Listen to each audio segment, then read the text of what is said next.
Laetitia et dans la vie j'aime beaucoup mon rat Ajax et mon iguane Igor. Moi c'est Lucas et j'aime beaucoup la marqueterie. Moi c'est Sandro et j'aime bien les petites voix qu'ils utilisent, vous savez, pour anonymiser les gens dans les émissions criminelles. Les petits trucs genre je suis rentré chez moi, je ne reconnais plus mon fils. J'aime bien ce timbre. Moi c'est Loredana et j'adore les vaches. Toutes les vaches. Ouais. J'ai de la sympathie pour les vaches. Donc, prêt? Ouais, prêt. Ouais. On va vous présenter l'espace dans lequel on est.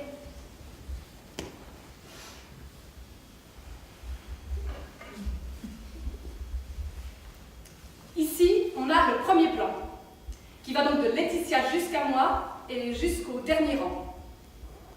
Et par terre, c'est recouvert de peau de reptiles vertes. Et qui dit premier plan dit automatiquement deuxième plan. Hein. On peut atteindre en enjambant une petite marche comme ceci. Voilà. Et le deuxième plan, il est recouvert d'un tapis sur lequel est brodée une inscription qui dit « Brad Pitt a joué dans 4 épisodes de Dallas ». Un tapis persan, c'est élégant. On suit la logique, après le deuxième plan, on passe au troisième plan. Un troisième plan qui est un tout petit peu particulier, vu qu'il s'agit d'une pente. Une pente en briques rouges qu'on peut très facilement gravir.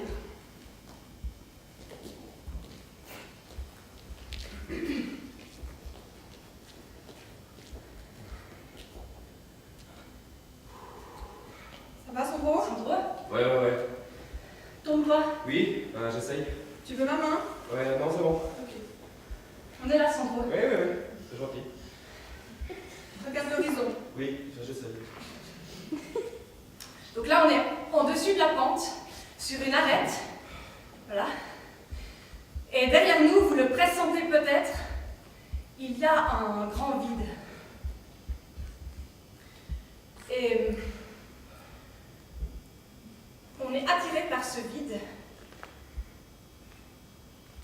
qui nous entraîne tout doucement. Et on plonge dans ce vide. Voilà. Et comme dans la vie, parfois, on est dans une grande sensation de vide. Alors ça nous perd un peu. Et là, tout d'un coup, alors qu'on n'y croyait plus, sous nos pieds, il y a un trampoline. Et comme dans la vie, cela nous permet un rebond.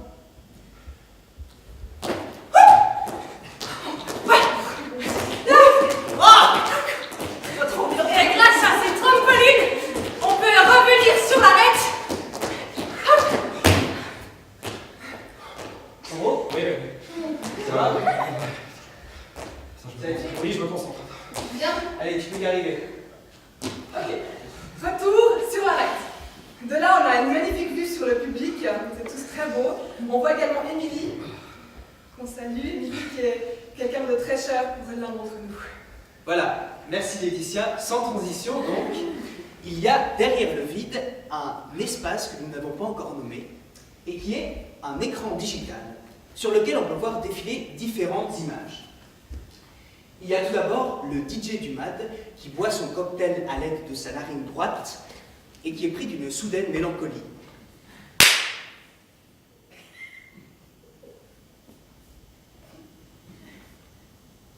Mais il y a aussi Roger Federer qui dessine un arc-en-ciel avec sa raquette.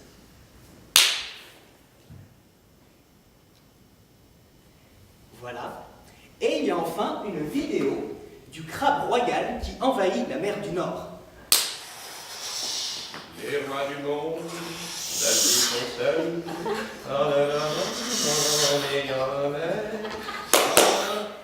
Je peux un peu descendre. Oh mon Dieu. Ah, c'est quand même bien d'être sur le deuxième plan, pas personnellement. Et ce qui me permet de me rappeler que le premier plan a une petite particularité. Ouais. Grâce à des belettes sur lesquelles on a mis des sacs à dos avec des drones, en fait, elles peuvent soulever le premier plan pour qu'il arrive au même niveau que le deuxième.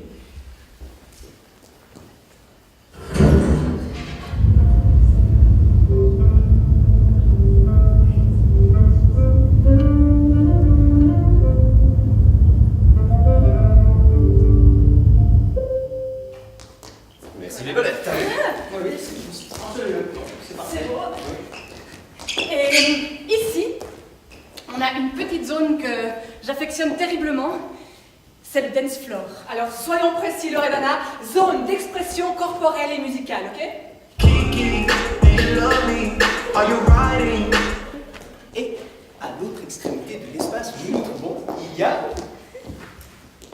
une baignoire, une magnifique et grande baignoire en marbre rose de Carrara.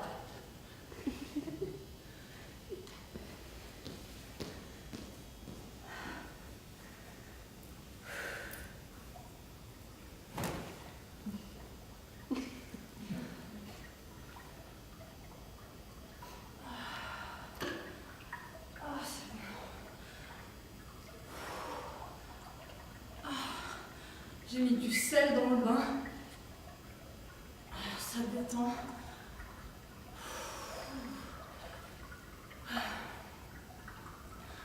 Et là, je suis dans mon intimité. Et j'ai envie de partager ce moment avec mes 12 800 followers.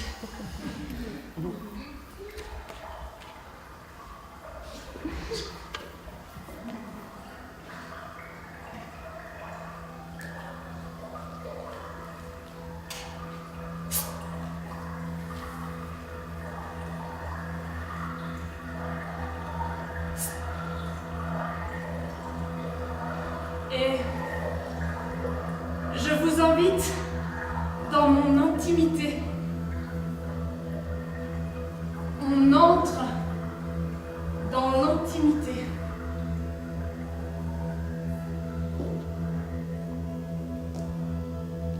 Wow. Eh oh! C'est immense!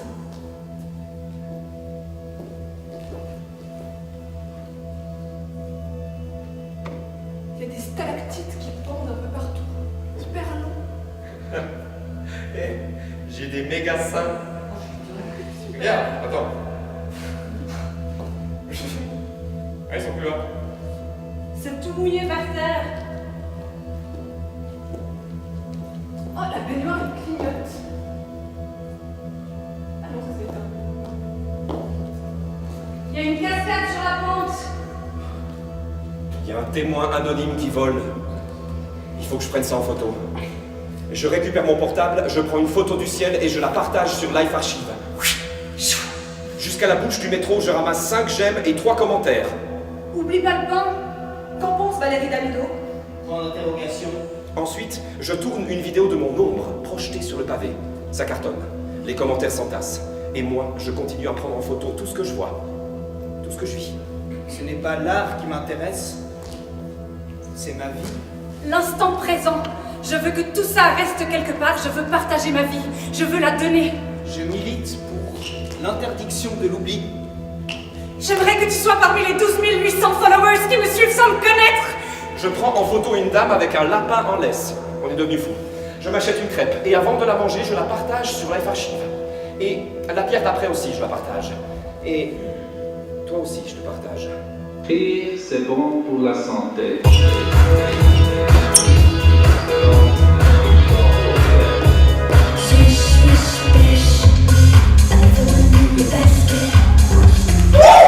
J'arrive chez moi. Photo de ma porte, photo de mon rat. Il est doux. Il m'attend allongé sur mon lit. Il sait qu'il n'a pas le droit, mais il le fait pour tester mes limites. Photo de la douche. Pas de photo de moi nue. Je rentre pas là-dedans. Certains le font, pas moi. Photo de la télé. Photo du zapping de la télé. Photo de l'appel de ma mère. Photo de la durée de l'appel. Photo de mon énervement combiné jeté par terre. Photo du combiné cassé du téléphone. Photo, Photo. photo, photo, photo, photo. Je peux tout prendre en photo. Je peux tout expliquer. Je peux tout archiver. Tout. Tout. Tout, sauf toi.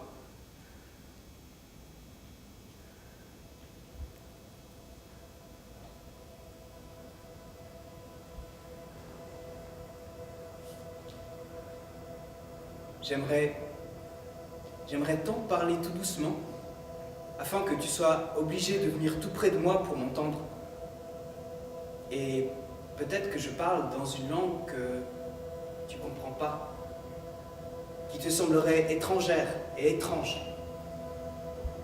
Très calmement, tout doucement, sans hâte, sans précipitation, sans angoisse.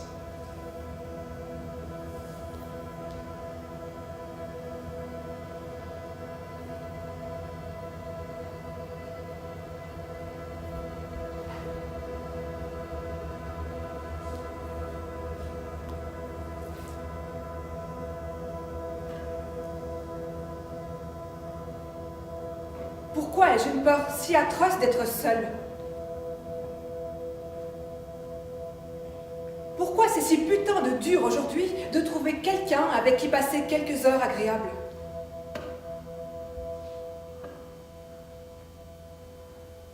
Pourquoi l'amour est toujours un travail putain de dur? Et pourquoi parler perpétuellement de la relation et jamais de lui et moi? Pourquoi on doit toujours être à la hauteur des exigences de notre relation? Pourquoi on ne peut pas juste faire ce dont on a envie et ce qui nous fait plaisir? En quelque sorte, laisser libre cours à ses sentiments. Pourquoi on doit toujours travailler sur nos sentiments? Et comment savoir si précisément à quoi doit ressembler un couple? Comment on doit être pour que le couple fonctionne?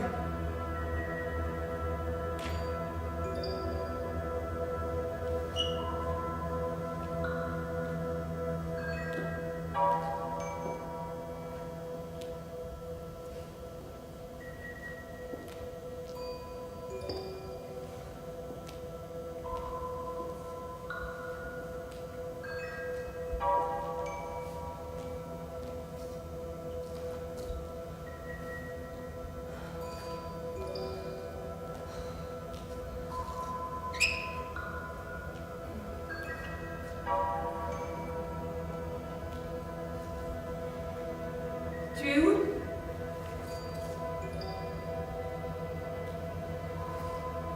Tu es où? Pourquoi tu ne réponds pas? Pourquoi tu n'écris pas? Pourquoi tu n'écris jamais sur mon mur? Pourquoi tu ne likes jamais aucune de mes photos? Je suis quand même pas si moche.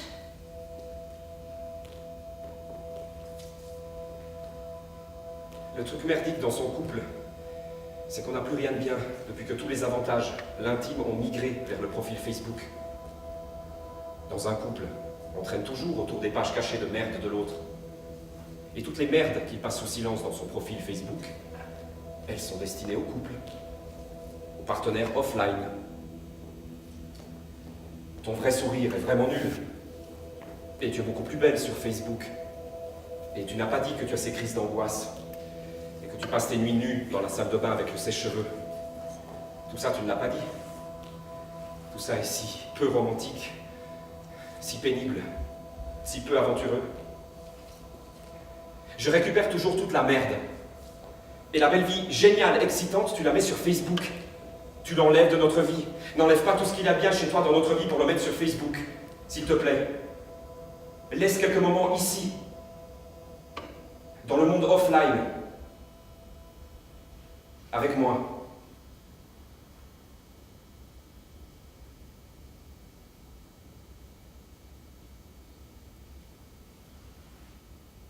Il y a un extérieur. Et cet extérieur est aussi là, à l'intérieur. Il y a là un monde, et il vit en moi. Il y a des lois à l'extérieur, et elles sont aussi ici. Et quand je regarde ce monde, les lois de ce monde vivent en moi et sont en vigueur en moi et me gouvernent et me poussent dans des directions que je ne comprends pas du tout. Ça me fait peur. Ça me fait tellement peur. J'aimerais bien te protéger. Te protéger de toi, de moi, du monde intérieur, du monde extérieur, du capitalisme, du retour de la syphilis, de Trump, du terrorisme, des dérives des extrêmes, de l'épuisement imminent des ressources planétaires. J'aimerais bien te protéger du réchauffement climatique ou du déclin. Non, ah, j'ai pas dit. J'ai pas dit ça. J'ai pas dit, le déclin. Le déclin de l'argent, le déclin du système. Si ça décline, alors ça décline, ça ne me dérange pas. Si ça doit décliner, si ça doit enfin disparaître, alors je ne ferai plus de nuit blanche à cause de ce capitalisme de transactions financières de merde.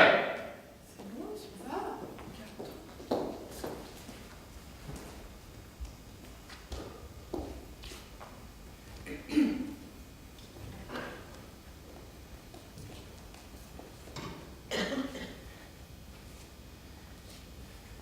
Sandro, Attends vite.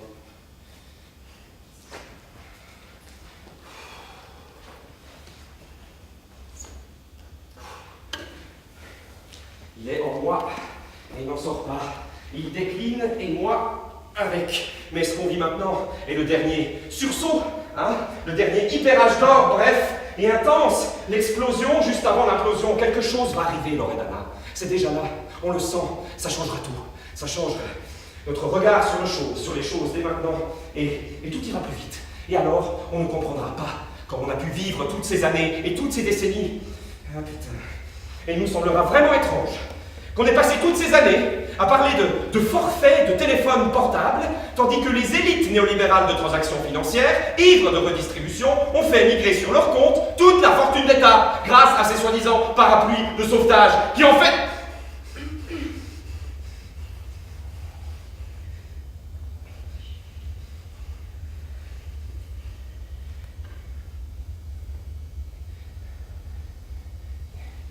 Ce que je veux vraiment savoir, c'est ça. Est-ce qu'on va y arriver, toi et moi? Tu m'écoutes quand je te parle? Ou tu n'arrêtes pas de penser à la façon la plus élégante de sortir de tout ça? Est-ce que tu passes tout ton temps à me regarder et tu m'évalues en fonction de mes capacités à engager avec toi une relation réussie, stable, qui résiste aux crises et qui soit aussi une promesse sur l'avenir? Est-ce que tu te demandes tout... Est-ce que tu te demandes tout le temps si quelque chose d'encore mieux va arriver? Quand je t'embrasse, est-ce que tu te demandes tout le temps si à un moment donné, quelque chose d'encore mieux va arriver? Est-ce que tes ressources sont bien garanties, bien investies chez moi? Hein? Et qui te garantit cette sécurité? Angela Merkel? Macron? Theresa May? Trump? Ah non, ça je voulais pas parler. Ah! Ils peuvent pas disparaître de nos vies. Hein? On les voit vraiment partout en train de vendre des chars en Arabie Saoudite. En train de balancer du gaz lacrymogène dans les yeux de gilets jaunes. En train de hisser leurs copains corrompus et pervers sexuels à des postes de magistrats à la Cour suprême. En train de renvoyer les petits migrants sur des mers assassines. Et en train de se cajoler eux-mêmes entre puissants de ce monde à Davos. Bravo! Quelle ascension, les petits ploucs! Aujourd'hui, père et mère de ces nations fictives, les nouveaux fureurs de la démocratie mondiale. Ah, oui, ok, d'accord. Et si on oubliait cette bande de tarés? On les oublie, hein? Et si on se regardait dans les yeux? Et si on se souriait?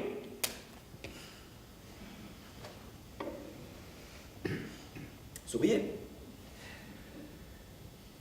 Ça, c'est rire. Tu peux sourire, toi, avec le menton, là? Ton petit... Oui, toi, ceux que tu as regardé. Tu peux sourire? Merci. Tiens, que les lunettes, là, s'il te plaît. Merci, gentil. Super, magnifique. Tu peux sourire là-bas avec le truc blanc. Ok. Sourire.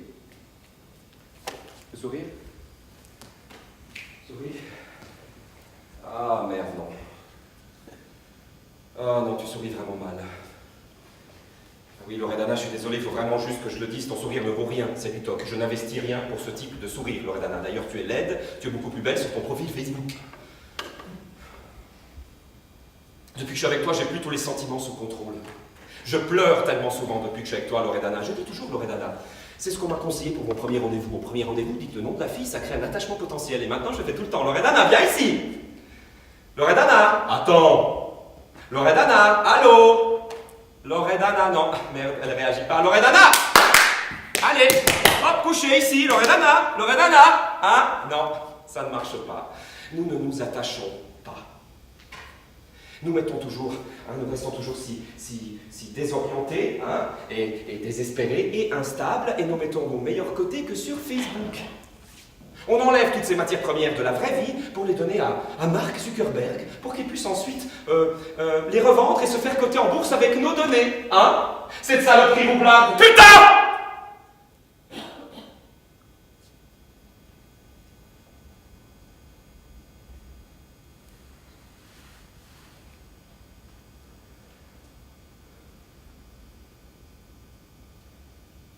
Merde, Loredana.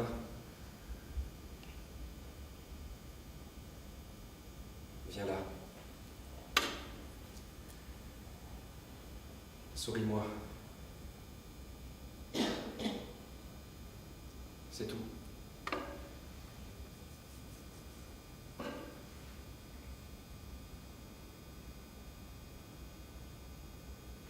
Loredana?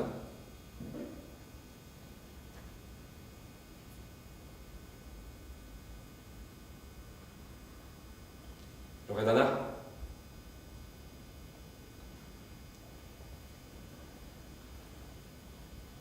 Loredana? Je t'attends là où je ne serai pas obligée de travailler perpétuellement sur nos angoisses, nos échecs, nos espoirs déçus. J'aimerais bien parler doucement, tout doucement, pour que tu sois obligé de venir tout près de moi. Et je parlerai dans une langue qui te semblerait étrangère, ou peut-être uniquement sous forme d'image. Et tu n'aurais rien à identifier car je serais là et ça te suffirait. Je ne suis qu'une possibilité pour toi. Provisoire. Jusqu'à ce que tu aies trouvé quelque chose de plus adapté à ton projet. Le couple parfait, à la hauteur de toutes les exigences.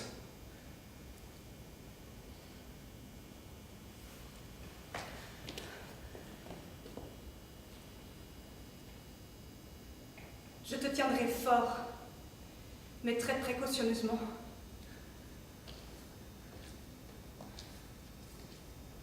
Sans trop de mollesse. Que tu sois obligé de reconnaître que c'est intentionnel. Que je veux vraiment être avec toi. Pas avec cette atonie, cette mollesse, cette faiblesse si indécise, non bien décidée, mais sans t'empêcher de respirer. Tout cela, j'aimerais te le dire dans une langue que tu ne comprends pas, pour que tu ne puisses pas regarder, analyser, évaluer, disséquer mes mots, pour ensuite me faire des retours en boucle et un feedback à l'infini, pour que je puisse encore améliorer mes tentatives de communication.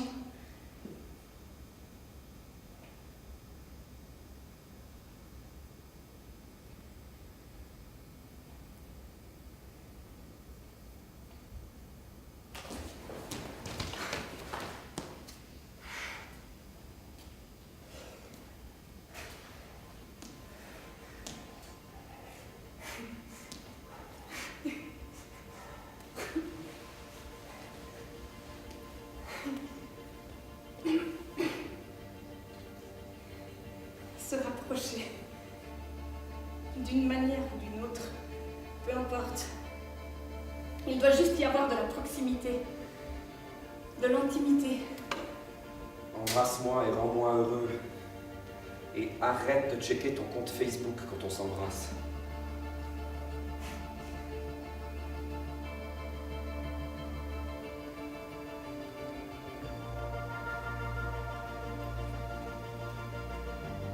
Échanger, se comprendre, avancer, aller de l'avant, en long, en large, peu importe où.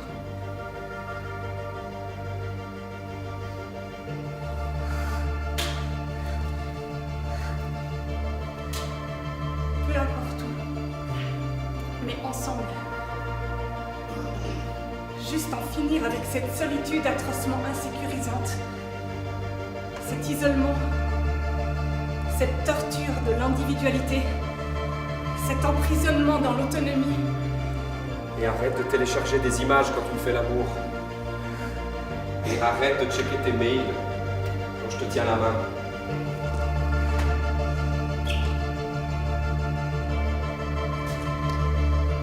Se permettre d'abandonner tout ça. Être ensemble, sortir hors de soi-même et de son insupportable solitude.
Ça va, Lardana? Oui, Comment tu te sens en ce moment? heureuse. Heureuse? Heureuse à combien de pourcents? À 95%. Et si tu devais te choisir un emoji en ce moment, tu serais lequel?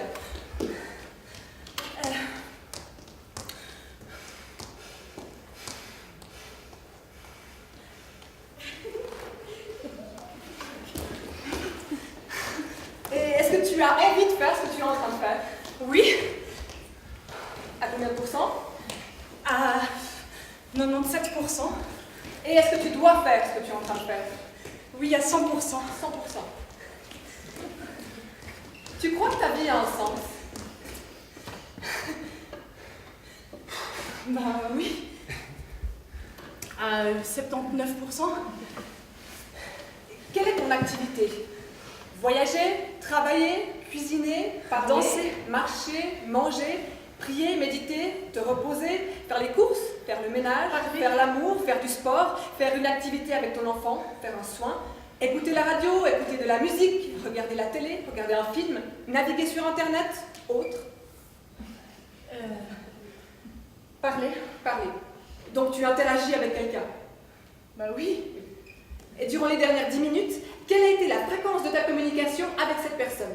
Très peu de temps, pas beaucoup de temps, la moitié du temps, ou alors tout le temps? Très peu de temps. Est-ce que tu as eu des rapports sexuels dans les dernières 24 heures? Oui ou non? Non. Combien de rapports sexuels tu as eu dans les 7 derniers jours? Aucun? 1, 2, 3, 4, 5, 6, 7. Un rapport. Un rapport? Est-ce que tu as eu un orgasme? Oui ou non? Un orgasme?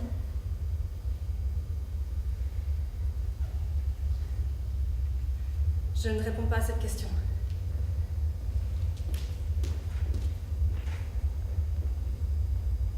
Non, pas d'orgasme. Est-ce que tu as pensé à autre chose pendant le rapport sexuel qu'au rapport sexuel lui-même?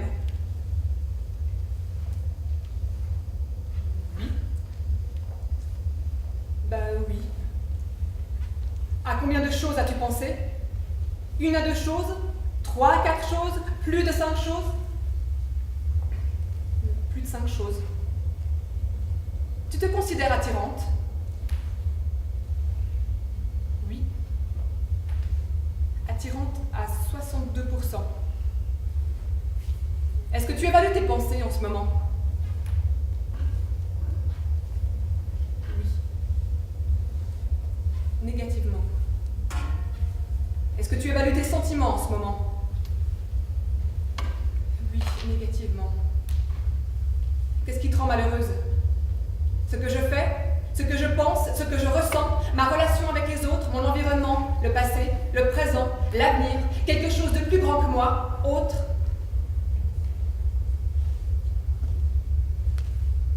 Autre. Tout. Quelle est ton activité? Voyager, travailler, cuisiner, parler, marcher, manger, autre. Sombrer, crier, hurler. Je me roule par terre là. Ça se voit pas, mais je pète un câble. Tu es seule? Oui. Je suis seule. Est-ce que tu penses à autre chose que ce que tu fais? Oui, il y a quelque chose de négatif.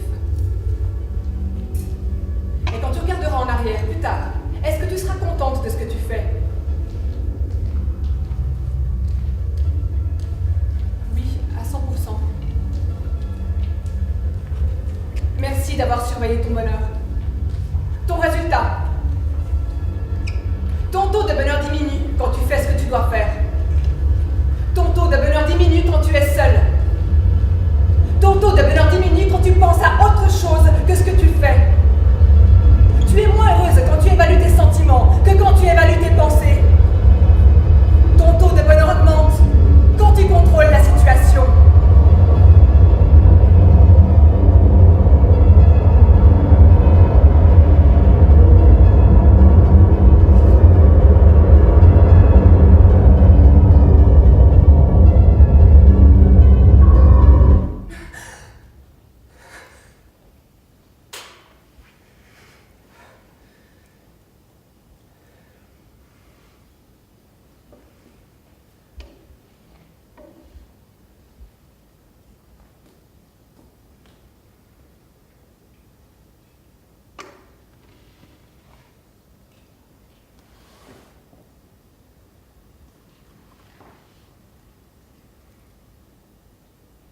Finalement, tout ce qui dérange d'une manière ou d'une autre doit être éradiqué. D'une part, cela mène à ce que tous soient de plus en plus déséquilibrés. Et d'autre part, tout devient de plus en plus fade, dans l'espace intime comme dans l'espace public. On abandonne d'abord toute forme de négativité. Les émotions négatives disparaissent.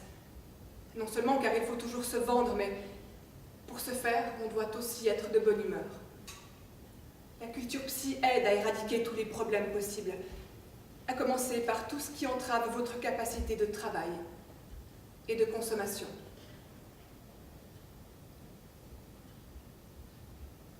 L'échec et les amères et précieuses leçons qu'on en tire disparaissent.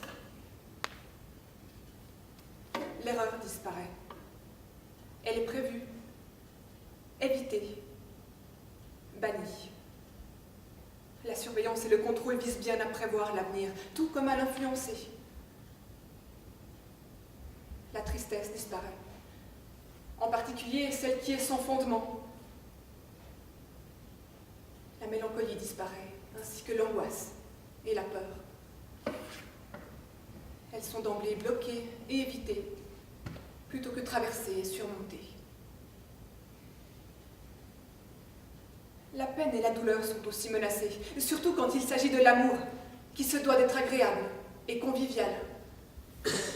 La peine a par ailleurs reçu une sorte de date de péremption. Il est tout à fait normal d'être un peu en deuil, de traverser le sentiment, de le travailler, mais ensuite, s'il vous plaît, on retrouve sa bonne humeur et surtout sa capacité à être performant. Nous savons comment ça marche. Laissez tomber. Juste laissez tomber.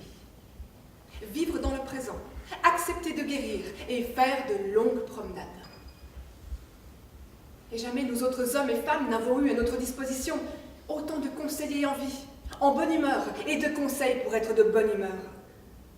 Et tout cela est pourtant très simple.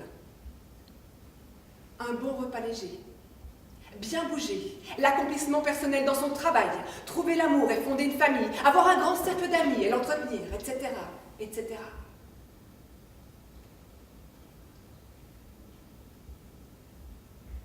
Et si ça ne marche pas, c'est entièrement de ta faute. Alors fais des efforts.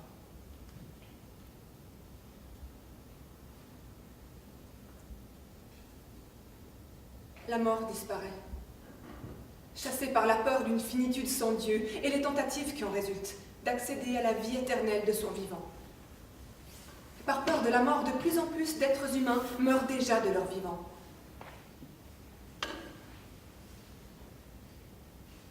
La spontanéité, la rencontre et le hasard disparaissent aussi. Car derrière le hasard se cache une absurdité radicale. Cette absurdité menace de sombrer dans les instructions de vie prêtes à consommer, créées par l'industrie des donneurs de sens. Pourtant, c'est l'absurdité de la vie qui pousse à donner du sens à sa propre vie. Mais une fois que le bonheur, le succès sont bien définis, une fois qu'on sait à quoi c'est censé ressembler, quel goût c'est censé procurer et quelles sensations, alors il n'y a plus de place pour des questions sans réponse. Et plus d'espace pour l'expérience, pour se surpasser. C'est une opération spirituelle de voir le sens de sa vie dans l'échange, le lien, le partage, et non dans la sécurité, l'efficacité et le contrôle. Même la signification disparaît. Quand tout est interchangeable et n'a plus qu'un prix, et non une valeur. Car tout ce qui a un prix n'a plus de valeur.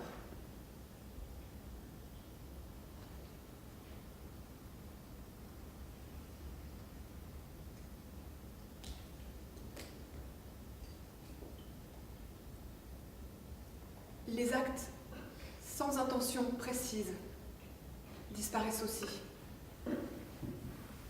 Et avec eux, l'amabilité et la tendresse. La joie disparaît. L'exubérance, l'excès, l'innocence disparaît car tout porte en soi une intention en filigrane. Et quand les hommes optimisés auront enfin appris à guider leur voie selon la loi de l'utile, du correct et du bien fondé, il n'y aura plus rien de fin, rien de doux, rien de noble. Même la beauté disparaît, car il ne s'agit plus que de bien se vendre. Elle disparaît à cause du mauvais goût, à cause de la mise en expo pornographique, car l'être humain dénudé n'a plus de secret et plus d'aura. Même la grâce disparaît, le glamour, la splendeur, car ils n'existent plus pour eux-mêmes, mais uniquement pour que leurs effets saisissants fassent vendre davantage. Tout ce qui est précieux en soi disparaît. La générosité, le don de soi et la passion aussi.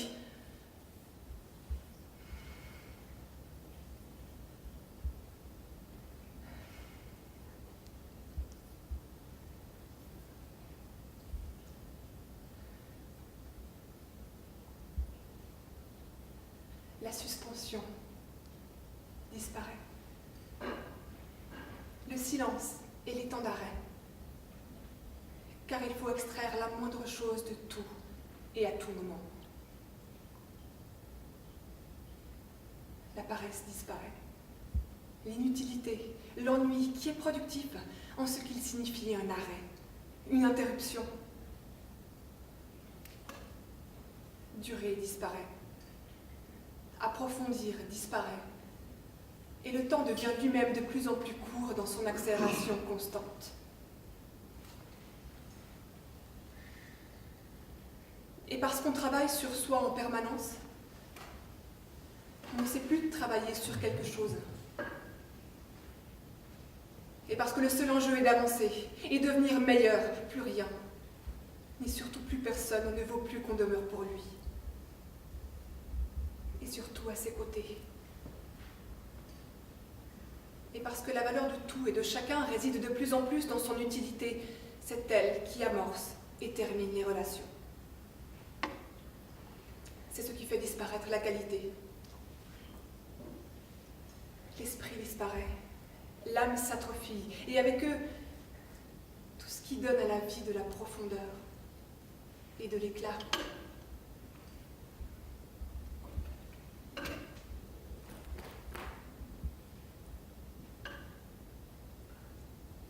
Beaucoup de choses demeurent. La pornographie demeure. La consommation demeure. L'ironie demeure. Cette dernière est presque la plus importante, car elle aide à faire des choses sans s'apercevoir qu'on en est responsable. La concurrence demeure, et le marché demeure, et la compétition demeure. La bonne humeur demeure, et le bien-être, et la santé. Le désir demeure. L'espoir et l'insatisfaction aussi. L'exploitation demeure. L'inquiétude. L'épuisement.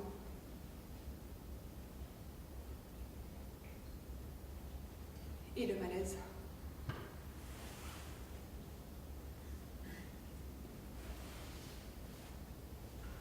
Je ne demeure pas. Je disparais aussi.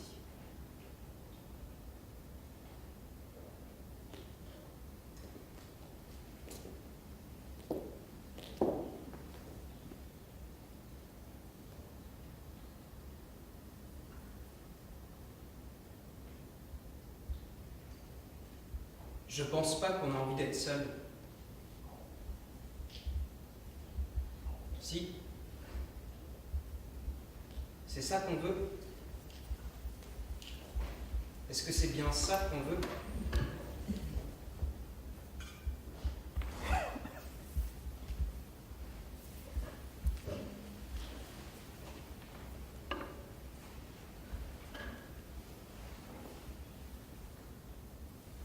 Et parfois, je me dis que la seule raison pour laquelle je fais ce que je fais, tout ce que je fais, c'est juste pour tendre la main, pour toucher, juste pour sentir quelque chose dans ma main. Ou plutôt non, dans mon cœur, j'imagine. Et que mon âme tend vers quelque chose et comprenne que tout ça là, c'est pas que de la poussière, c'est pas que des cailloux, c'est pas que quoi, des explosions nucléaires au cœur des étoiles, et puis comme par accident, un peu de matière organique qui se baladerait sur une petite planète minuscule. Vous voyez ce que je veux dire? Faire ce lien-là, juste faire le lien. Et on regarde autour de soi là, non? Et on pense, alors c'est ça. Tout le monde a l'air de penser que c'est ça. Bon, bah je vais faire ça, alors ouais, je vais avoir un travail, je vais avoir une maison, je vais avoir les chaussures qu'il faut, hein, et je vais, vous savez, parce qu'il se peut que ce soit ça. Moi, je dis pas que c'est pas ça, hein. C'est très bien toutes ces choses, et franchement, je déteste quand les gens sont juste là à critiquer et tout, parce que on porte tous des chaussures. Bon. Mais parfois, je me pose des questions. Et je me demande si les autres sont aussi perdus et se posent aussi des questions. Et peut-être que la planète est remplie de gens qui se posent des questions, mais on fait tous mine de savoir exactement ce qu'on fait, d'être parfaitement adapté, de ne pas avoir peur ou se sentir perdu, ou seul, quoi que ce soit de ce genre.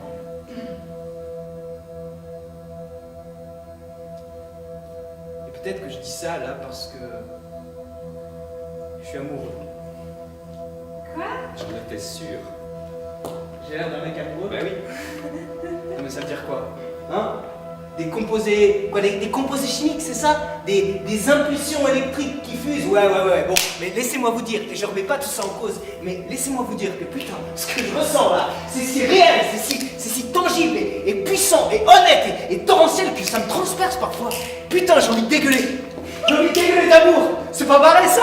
Je suis tellement amoureux que je pourrais dégueuler. Oh putain! Je suis amoureux! Ah!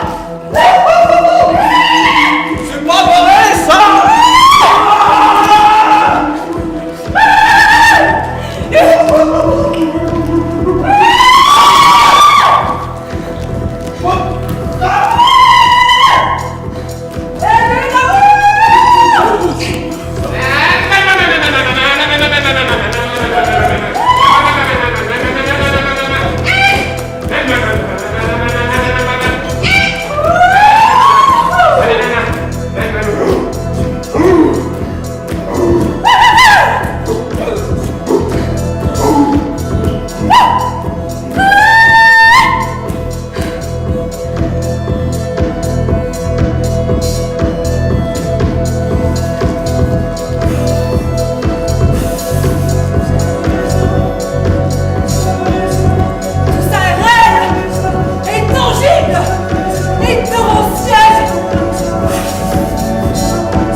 Oui. Ok? Oui. Et il parlait d'un grand problème pour la science, voilà, un genre d'énorme problème philosophique, j'imagine. Et ce problème, en fait, c'est que l'univers est tout simplement trop improbable, putain. Ouais, c'est juste tellement ridicule que ça se soit passé exactement de cette façon que tu es obligé de dire non mais attends, ça ne peut pas marcher. Donc tout dépend de la valeur de la gravité, de la force électromagnétique, du taux d'expansion de l'univers, vous voyez? Et tous ces trucs-là, toutes ces valeurs, sont déterminées dès les premiers instants du Big Bang.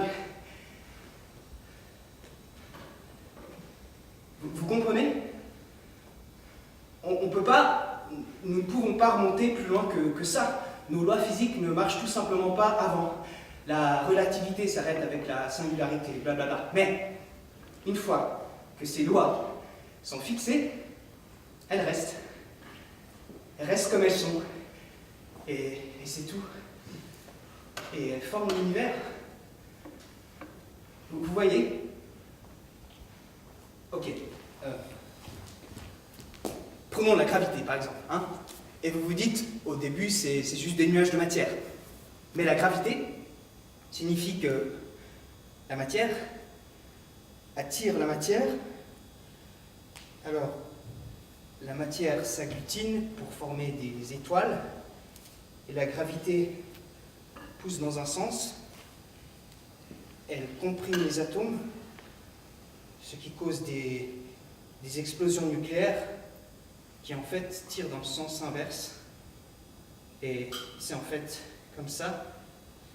Donc c'est comme ça que ça marche. Vous avez ces forces qui compriment les atomes pendant des milliards d'années pour former des éléments plus lourds, de nouveaux éléments qui se forment à l'intérieur de ces étoiles et qui finissent par exploser et disperser ces éléments, c'est-à-dire nous, c'est-à-dire tout ce qui existe dans l'univers et qui vient des étoiles. Et je trouve ça fascinant, non, qu'on soit tous faits d'une ancienne étoile morte supermassive. Enfin, c'est notre histoire, je ne vais pas m'attarder là-dessus, c'est une digression. Le fait est que la gravité se trouve être fixée au niveau idéal pour que tout cela se passe. Très exactement, à ce niveau.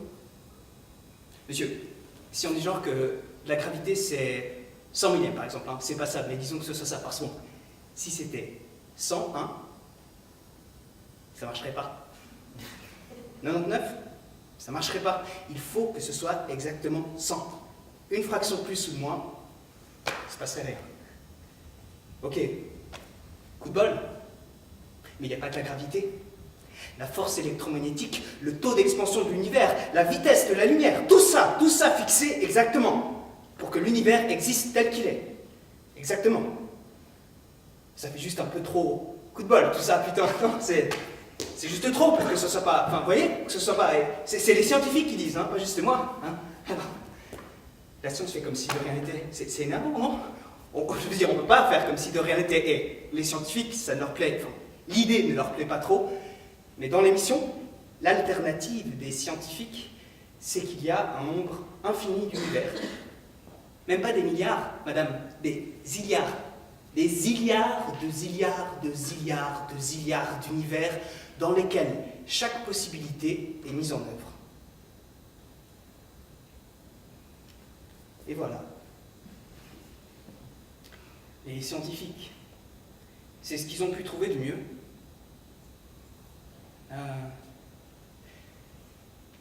Alors là, je me dis, oh, d'accord, enfin, merde, enfin, je sais pas, il serait temps de grandir un peu. Enfin, je veux dire, qu'est-ce qui vous gêne dans la notion de but? Ouais. Qu'est-ce qui vous gêne dans l'idée d'appartenir, putain? Juste dans l'idée qu'il y a quelque chose, quoi. Ouais, il y a un sens à tout ça. Peut-être qu'il y a autre chose que simplement, ah, vous voyez, cette baignoire-là, elle est plus pleine que cette baignoire-ci. Enfin, je sais pas, mais je vous parle juste, en fait, de faire le choix d'un monde qui soit plus que des chiffres et des quantités et des économies. De faire le choix d'un monde de chair et d'os et d'amour.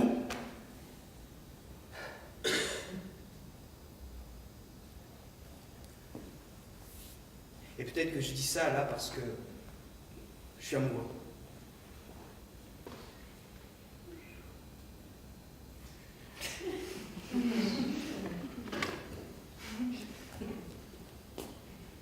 Elle m'a demandé de l'épouser.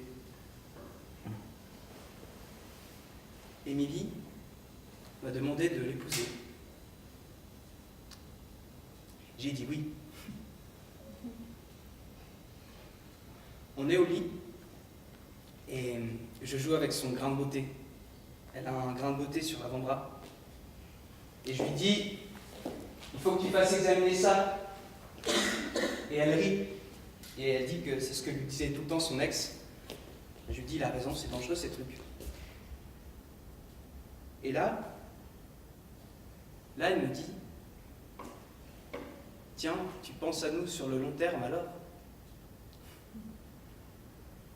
Et là, c'est comme si je parlais à son grain de beauté. Je lui dis que, en étant avec elle,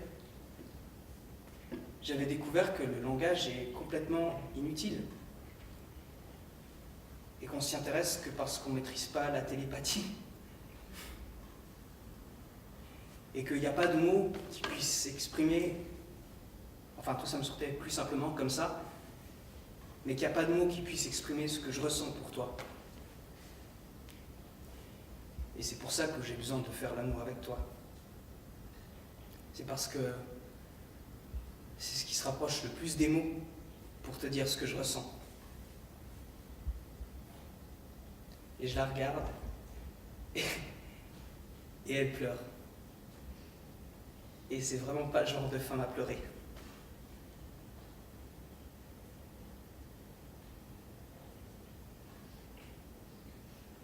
Peut-être que c'est pour ça, vous comprenez? Pour ça que je pense qu'il y a autre chose. Parce que j'en ai la preuve, que je le vis.